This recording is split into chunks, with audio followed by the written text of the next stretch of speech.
We can start with our independent journalist, Mr.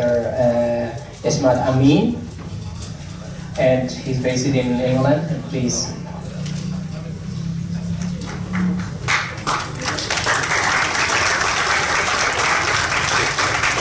Before I start, I'd like to thank you all for coming. And I'd like to thank the people who organized this fantastic event. And also, I would like to thank the Greek people and the Greece government for always supporting and helping refugees. It was about 16 years ago when I took a boat from Turkey and came to one of Greece islands. I was taken by Greece Navy, and then I was taken to police station. 2 weeks later, I was given a red card, refugee card.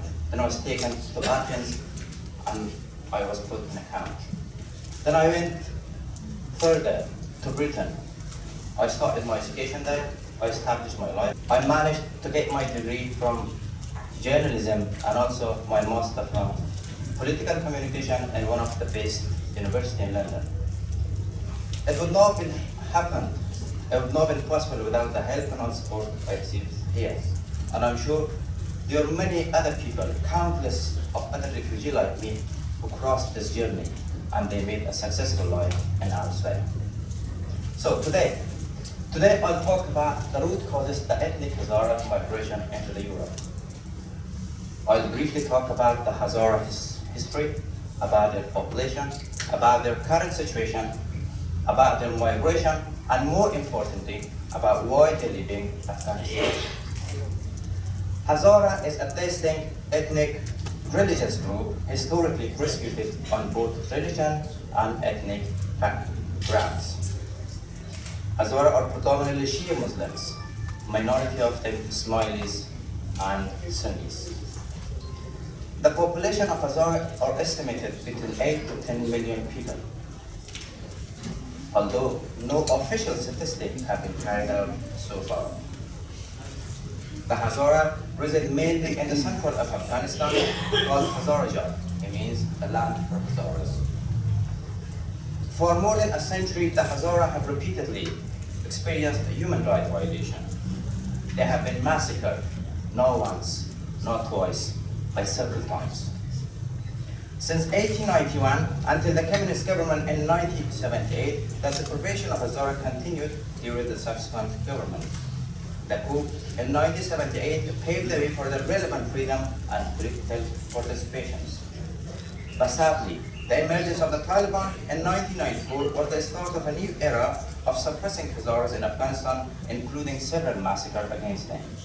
During the rule of Amir Abdurrahman Khan in 1880s to 1900, this was the largest mass killing of Hazaras, where 62% of the Hazara population was brutally exterminated. With the support of the government, the Hazara were enslaved and sold as slaves. Until 1990, the Afghan government received 20% of the purchase as a tax. Some of the Hazara were forced to seek refuge in Iran and India, and they just granted citizenship 60 years ago. There have been another mass for the purpose of Hazara ethnic cleansing during the Mujahideen and the Taliban regime in 1992 to 2001. In 1993, soldiers under the command of the Mujahideen government raped and killed approximately 750 innocent Hazaras in West Kabul.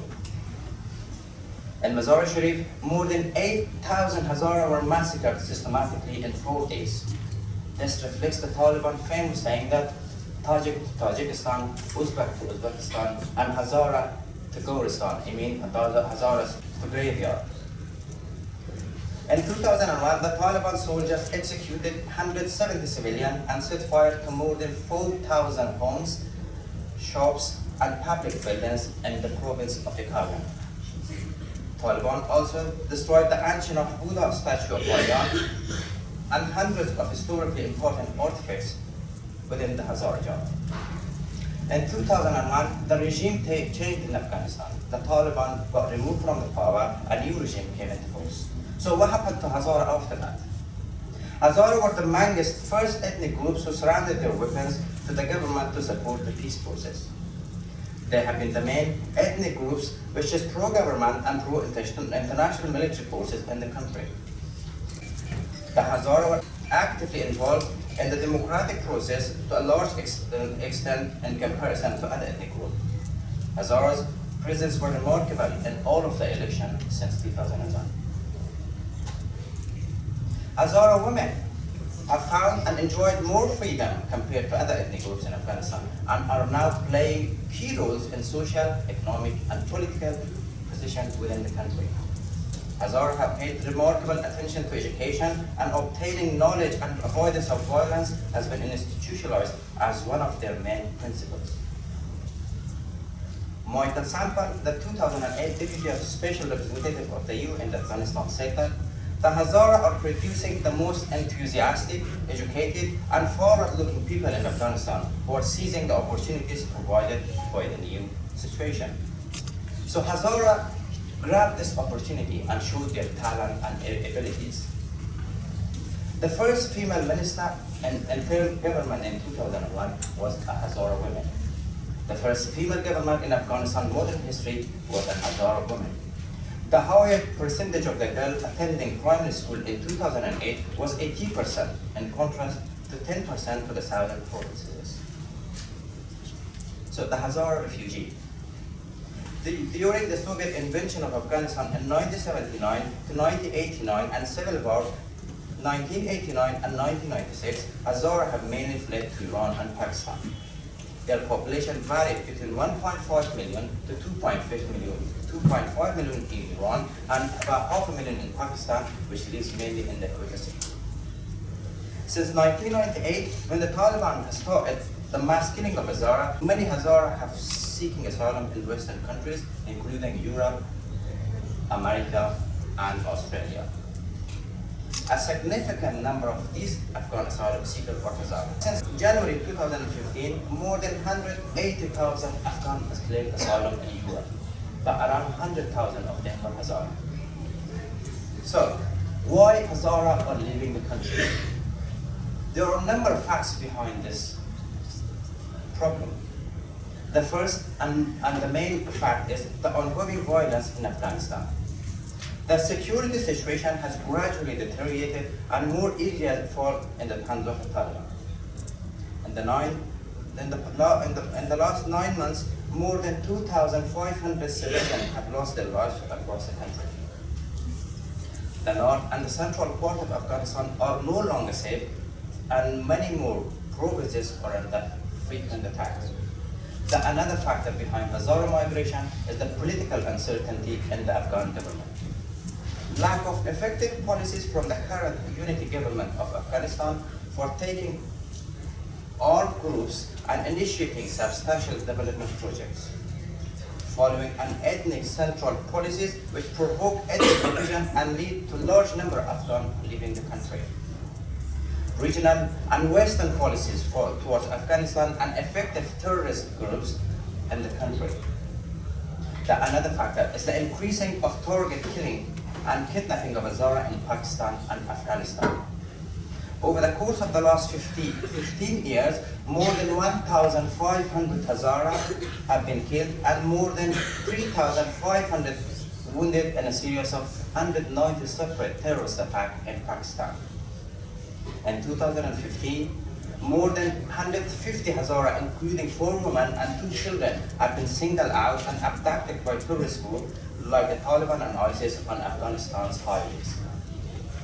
By the end of 2015, more than 33 of these reported hostages have been brutally killed, including 2 women and a 9-year-old child. In 2016, many more Hazara have been kidnapped and killed across the country. For example, in October 2016, Taliban released a video where 15 Hazara, including few children, were furiously killed. Another factor behind the Hazara migration is the rise of Islamic State and anti-Shia groups in Afghanistan. Direct attack on Hazara's peaceful demonstration on the 23rd of July 2016 and their Ashura religious festival on 11th and 12th of October. At this incident, more than 120 people were killed and hundreds at the entry. These targeted attacks on Hazara clearly indicate that their increasing vulnerability even in cities under the current government control. An ISIS commander called Abu Umar Khurasani has told Reuters news agent that they will continue their attack on Hazaras. A few years ago, Gulbuddin Hikmatyar, the insurgency leader of Hizb Islami, released a threatening video saying that the time will come when the people of Afghanistan will stand for their rights, and then the Hazara will have no safe haven in any corner of the country to hide, and they will pay the price of supporting the international community. Another interesting factor behind the Hazara migration is the Iranian recruitment of Hazara in proxy war in Syria. Iranian government forced Hazara refugees to get involved in the proxy war in Syria in exchange for residence visa, education for their children, money, security for their families, and avoiding deportation. Mr. Ahmed Bashir, the journalist and the author of a book on Taliban, said that Hazara Shia refugees in Iran are being recruited to fight for Syria President Bashar al-Assad, and that makes them even more of a target for Sunni extremists in Pakistan, Iran, and Afghanistan. Another factor behind the Hazara migration is the ongoing systematic discrimination against Hazara in the Afghan government. There are strong evidence that the Afghan government is pursuing policies and taking actions that discriminate against the Hazara people. The recent and the very interesting evidence came out just last week from the America. The Foreign Secretary of America released a report that was saying that discrimination against Hazara are continued along class, race, and religious lines in the form of extortion of money through illegal taxation, forced recruitment of unforced labor, physical abuse, and detention. According to the NGOs, the government frequently assigned Hazara officers to symbolic positions with the little authority within the Ministry of Interior. The NGOs also reported that Hazara officers were more likely than non-Hazara officers posted to insecure areas of the country. Another systematic discrimination is in employment in Afghan government. While the Hazara comprise between 35 and 45% of the population of Kabul city, the percentage of Hazara occupying grade 3 and above job in government institution in Kabul is less than 2%. In social services, the Hazara populated regions of the country have been intentionally deprived from the infrastructures and reconstruction project in Afghanistan. The provinces where Hazara live have remained underdeveloped, and despite having great potential for geographic importance, no major development project have been implemented in this region. The international community, especially the USA, have supported the policy of nation of whoever most servant will benefit. So if I conclude my point behind the Hazara migration reason, the overall situation of Hazara in post-2016 Afghanistan remained vulnerable. That deteriorating security situation has created a strong fear among Hazara for the start of another sectarian war in Afghanistan. This is a very big concern for Hazaras, as they have been the victim of multiple massacres carried out by terrorist groups in the region. The Afghan security force do not have the capacity or willing to provide coherent security measures for its Hazara citizens. The ISIS and the Taliban activities are very alarming for Hazaras, as such extremist groups believe that the Hazara Shias are infidels. The ongoing violence in Afghanistan, targeted killing and kidnapping, systematic discrimination, and the vulnerable situation in Iran and Pakistan are the biggest driving force for Hazara to risk their lives to reach Europe and elsewhere. Thank you very much.